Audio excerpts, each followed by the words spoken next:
प्यारे बच्चों, 10वीं कक्षा के गणित के पहले चैप्टर वास्तविक संख्याएं के 9वें लेक्चर में आपका स्वागत है। 8वें लेक्चर में हम लोग अपरिमेय संख्याओं को कैसे सिद्ध किया जाएगा इसको उदाहरणों के द्वारा देखा था। अब प्रश्नावली 1.3 के सवालों को हम लोग करेंगे, जिसमें पहला सवाल है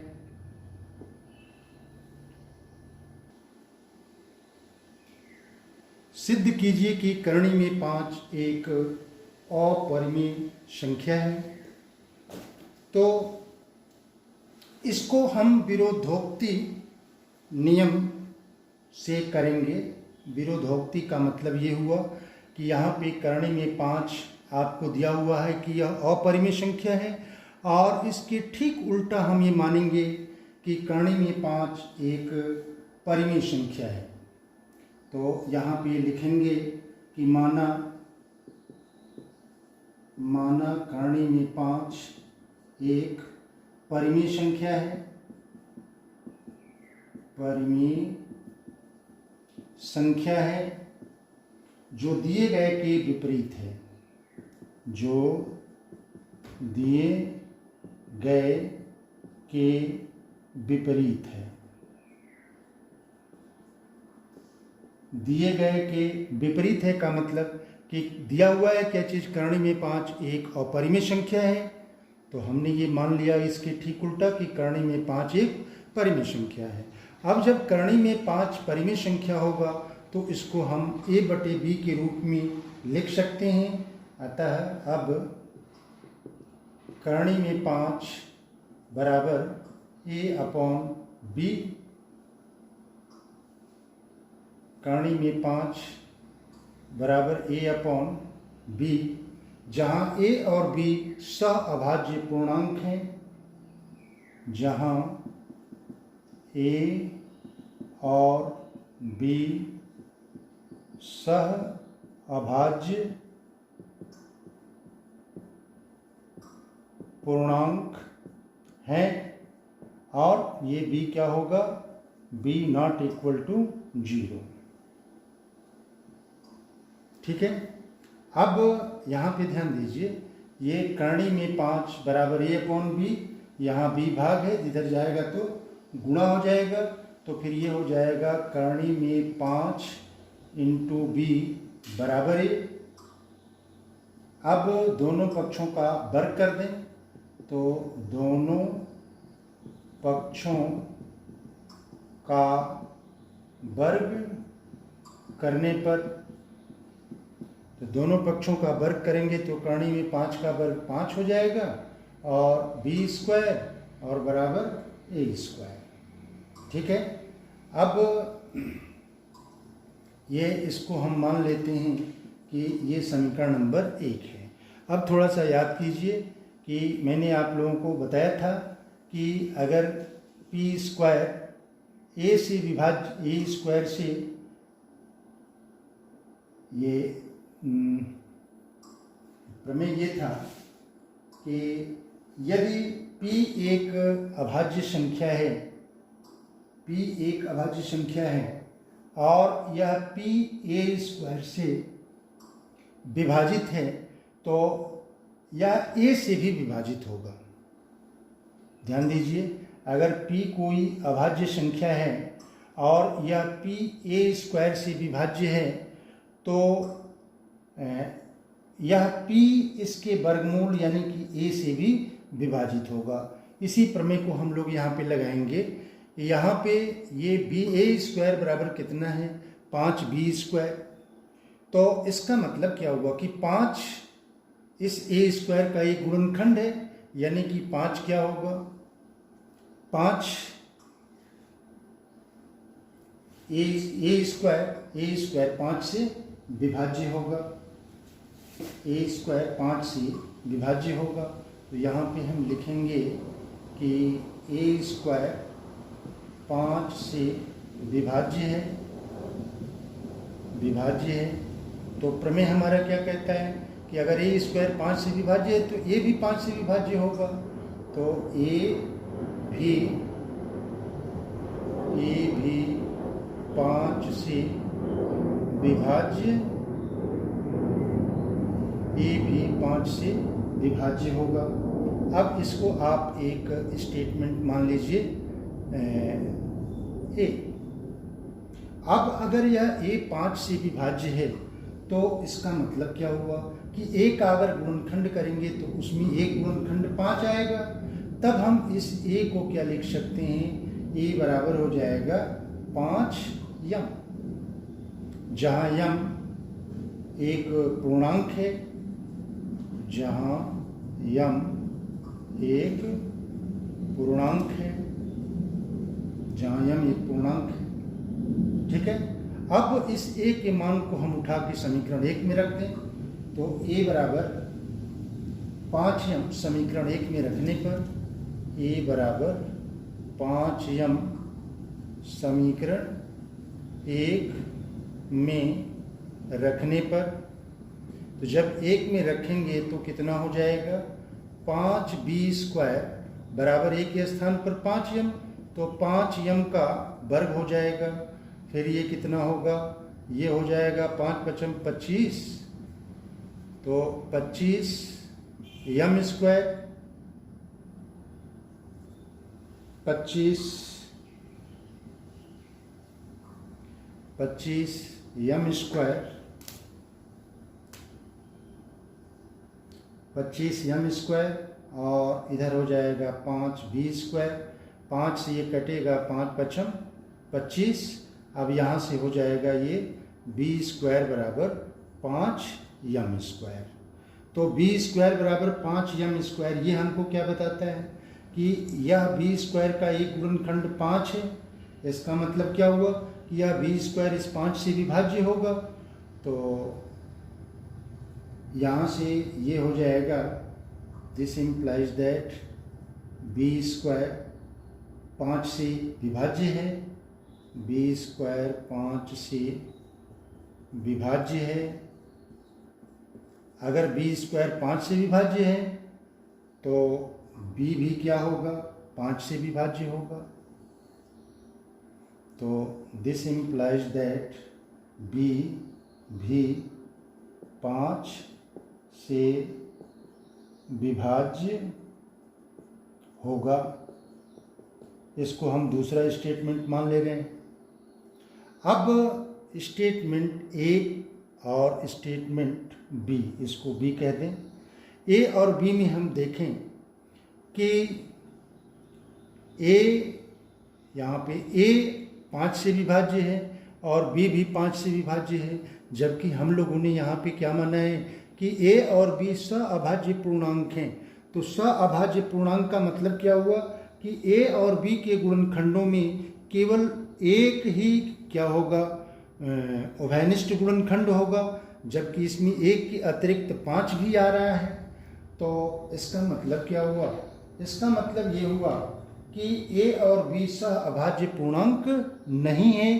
तो जब ए और बी सअभाज्य पूर्णांक नहीं होंगे तो करणी में 5 क्या होगा, परिमेय संख्या नहीं होगी, और करणी में 5 जब परिमेय संख्या नहीं होगी तो निश्चित रूप से अपरिमेय संख्या होगी। ठीक है। तो यहाँ पे हम लिखेंगे कि कथन ए और बी से,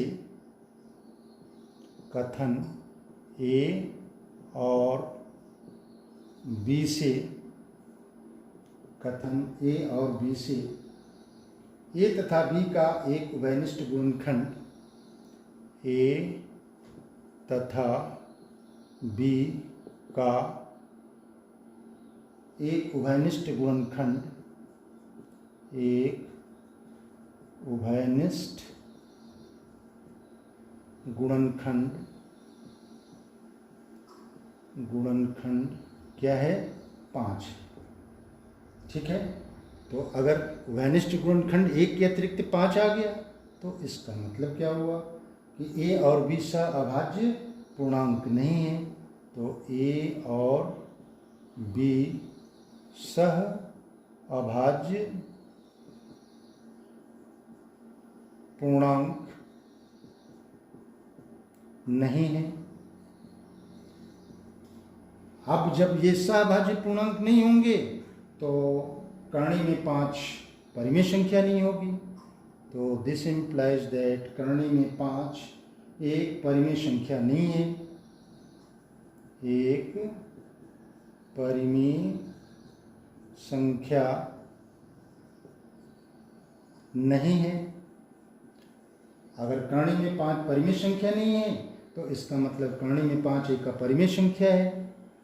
अतः करणी में 5 एक अपरिमेय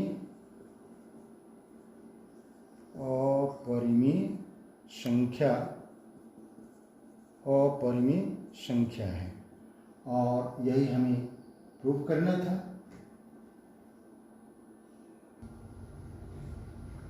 दूसरा क्वेश्चन है, सिद्ध कीजिए कि 3 धन 2 करणी में 5 एक अपरिमेय संख्या है। तो इसको भी हम वैसे ही प्रूव करेंगे। ये मानेंगे कि 3 धन 2 करणी में 5 अपरिमेय नहीं बल्कि परिमेय संख्या है। तो माना 3 धन 2 करणी में 5 एक परिमेय संख्या है, एक परिमेय संख्या है जो कि दिए गए के विपरीत है, जो कि दिए गए के विपरीत है,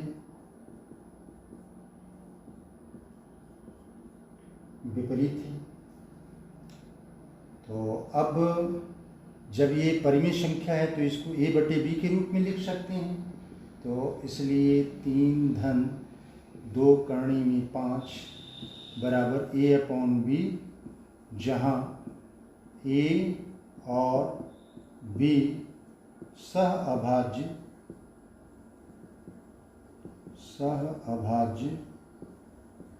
पूर्णांक हैं और b is not equal to 0।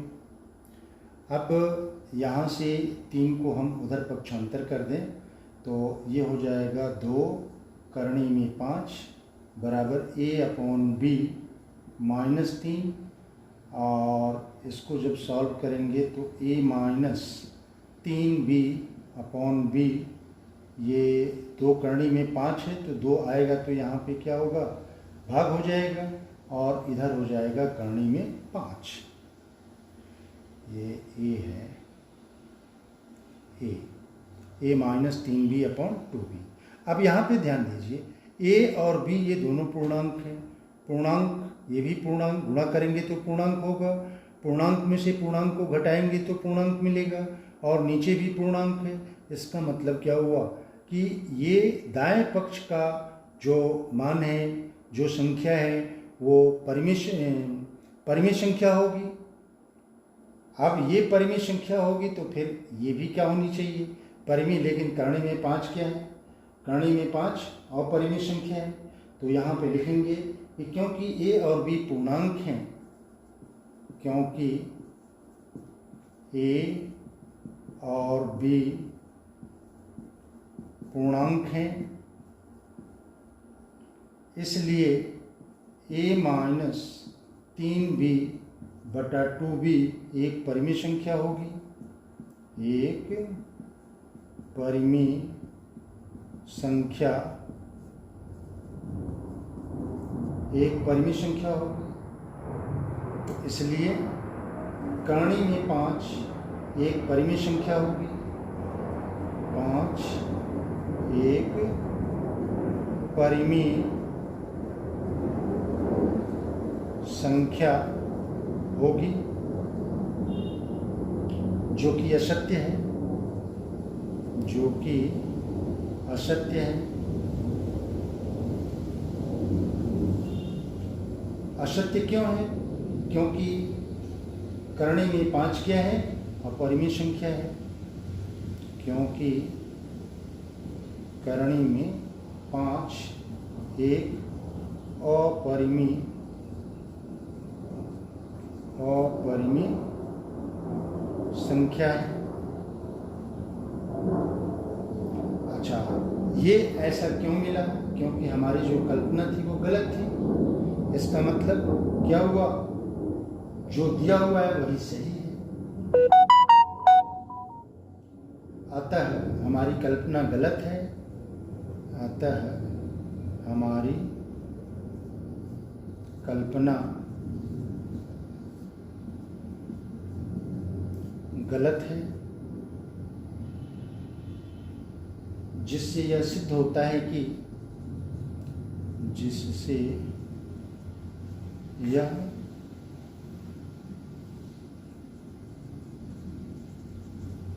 सिद्ध होता है कि 3 धन 2 करणी में 5, 3 धन 2 करणी में 5 एक अपरिमेय संख्या है। एक अपरिमेय संख्या है। ठीक है, अब इसे चाहें तो आप पोज करके नोट कर सकते हैं। तीसरा क्वेश्चन है, सिद्ध कीजिए कि निम्नलिखित संख्याएं अपरिमेय हैं। पहला है 1/√2, 7/5, फिर 6 + √2। तो इसमें पहले को लेकर के हम लोग सॉल्व करते हैं। तो इसकी भी क्रिया वही है कि इसको हम मान लेंगे कि यह परिमेय संख्या है। जब परिमेय संख्या है तो इसको a/b के रूप में लिख सकते हैं। तो यहाँ पे माना 1/√2 एक परिमेय संख्या है जो कि दिए गए के विपरीत है, जो कि दिए गए के विपरीत है। इसका मतलब क्या हुआ? 1/√2 को हम क्या मान सकते हैं? a/b, जहाँ a और b सह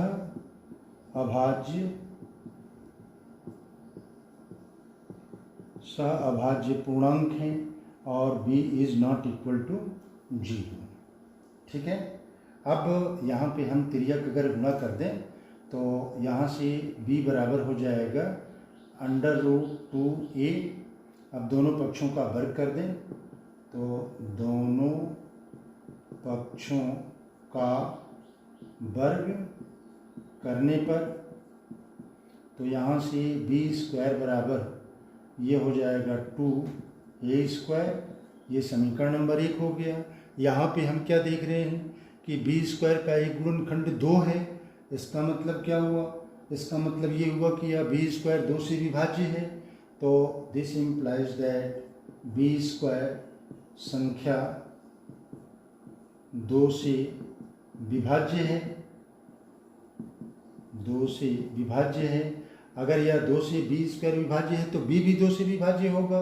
ये हमें प्रमेय बताता है, यानी कि b भी संख्या 2 से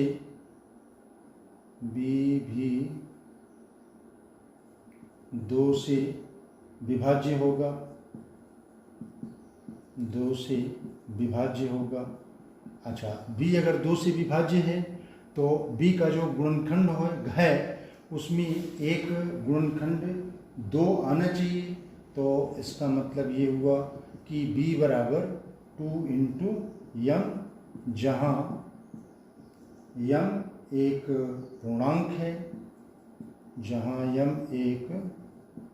पूर्णांक है, ठीक है। अब इस b का मान समीकरण 1 में रखने पर b बराबर 2m समीकरण 1 में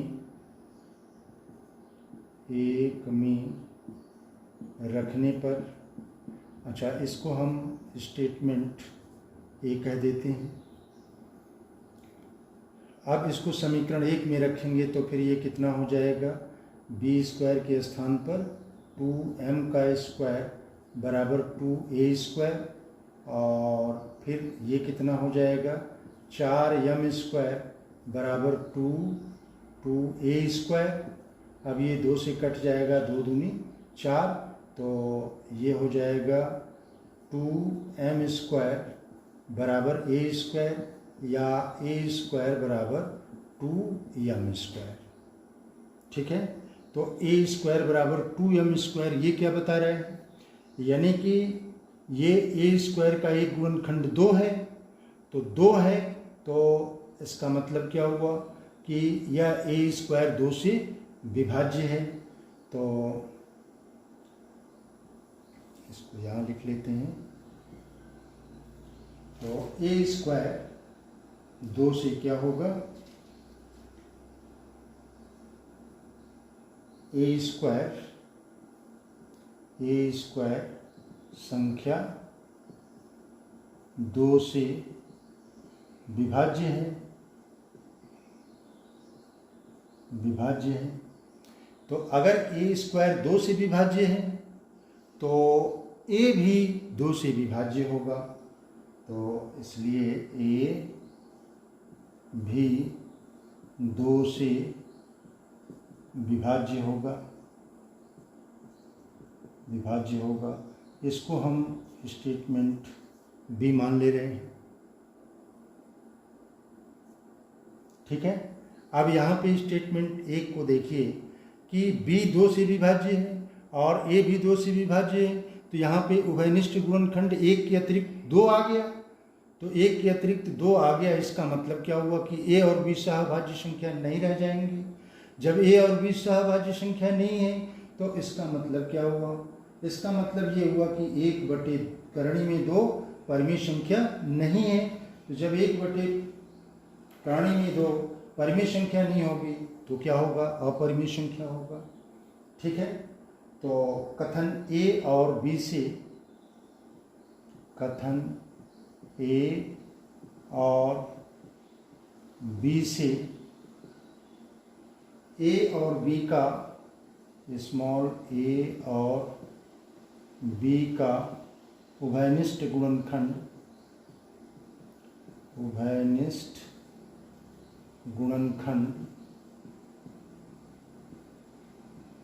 क्या है, 2 है, उभयनिष्ठ गुणनखंड 2 है। तो इसका मतलब क्या हुआ कि a और b सहभाज्य पूर्णांक नहीं है, a और b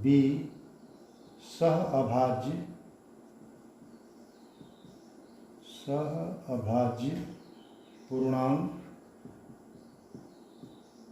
नहीं है, सहभाज्य पूर्णांक नहीं है। तो इसका मतलब क्या हुआ, इसका मतलब ये हुआ कि 1/करणी में 2 एक परिमेय संख्या नहीं है, 1/करणी में 2 एक परिमेय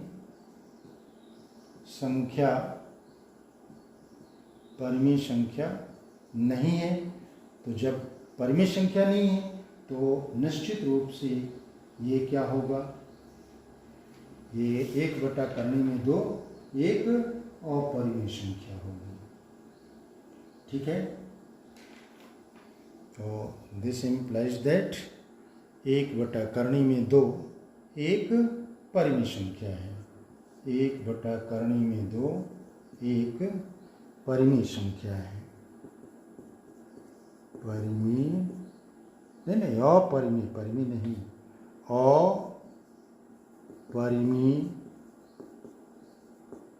अपरिमेय संख्या है। यही हमको प्रूव करना था। अब इसका अगला पार्ट देखें हम लोग। प्यारे बच्चों, दूसरा पार्ट है कि 7 करणी में 5 हमें ये प्रूव करना है कि यह अपरिमेय संख्या है। तो इसको भी हम वैसे ही मानेंगे कि 7 करणी में 5 एक परिमेय संख्या है जो कि दिए गए के विपरीत है। दिया गया क्या है कि ये अपरिमेय है, हमने मान लिया कि ये परिमेय संख्या है। जब ये परिमेय संख्या है तो इसको a बटे b के रूप में लिख सकते हैं, जहाँ a और b क्या होगा, सहभाज्य पूर्णांक होगा। सहभाज्य पूर्णांक है और b is not equal to 0। अब यहाँ पे 7 गुणा है तो यहाँ पे b में आकर के क्या होगा, b में गुणा हो जाएगा, यानी कि करणी में 5 बराबर a/7b। अब यहाँ a और b दोनों पूर्णांक हैं तो इसलिए a/7b क्या होगा, परिमेय संख्या होगी। अब ये अगर ये परिमेय संख्या है तो करणी में 5 भी क्या होना चाहिए, परिमेय संख्या होगी, जो कि क्या है, ये सत्य नहीं है। सत्य क्यों नहीं है कि हम जानते हैं कि करणी में 5 क्या है, एक अपरिमेय संख्या है। अतः हमारी कल्पना क्या है, गलत है। कल्पना हमने क्या किया था, ये परिमेय संख्या है, तो सही क्या है, इससे यह सिद्ध होता है कि 7 करणी में 5 एक अपरिमेय संख्या है। चाहे तो इस वीडियो को पॉज करके आप नोट कर सकते हैं। प्यारे बच्चों, तीसरे पार्ट को भी हम ऐसे ही करेंगे। यहाँ पे लिखेंगे कि माना 6 करणी में 2 एक परिमेय संख्या है, जो कि दिए गए के विपरीत है। दिया गया क्या है, अपरिमेय, हमने मान लिया इसका उल्टा परिमेय। अगर ये परिमेय है तो a बटा b के रूप में लिख सकते हैं, जहाँ a और b क्या है, सहअभाज्य पूर्णांक है और b नॉट इक्वल टू 0 है। अब यहाँ पे 6 को हम उधर पक्षांतर कर दिए तो इधर केवल करणी में 2 बचेगा, और a बटा b अगर ये प्लस है तो उधर जाएगा तो माइनस हो जाएगा। फिर b का 6 में गुणा होगा तो a माइनस 6b बटा b हो जाएगा। तो करणी में 2 बराबर आ गया आपका a माइनस 6b बटा b। अब क्योंकि a और b दोनों पूर्णांक हैं, तो अगर दोनों पूर्णांक हैं तो इसमें से इसको घटाएंगे तब भी पूर्णांक होगा। इसका मतलब क्या हुआ कि ये पूरी संख्या यानी कि a माइनस 6b बटा b एक परिमेय संख्या होगी। जब यह परिमेय संख्या होगी तो ये इसके बराबर है, तो यह भी परिमेय होगा, जबकि ये असत्य है। असत्य क्यों है, क्योंकि करणी में 2 क्या है, अपरिमेय संख्या है, यानी कि करणी में 2 एक परिमेय संख्या होगी, जो कि सत्य नहीं है, क्योंकि करणी में 2 एक अपरिमेय संख्या है। अतः हमारी कल्पना ये क्या है, गलत है। तो इससे यह सिद्ध होता है कि 6 धन करणी में 2 एक अपरिमेय संख्या है। यहाँ हमारा ये प्रूफ हो गया और ये प्रश्नावली भी कंप्लीट हो गई। अगर मेरा वीडियो अच्छा लगे तो इसे लाइक करिए, शेयर करिए, सब्सक्राइब करिए। Best of luck.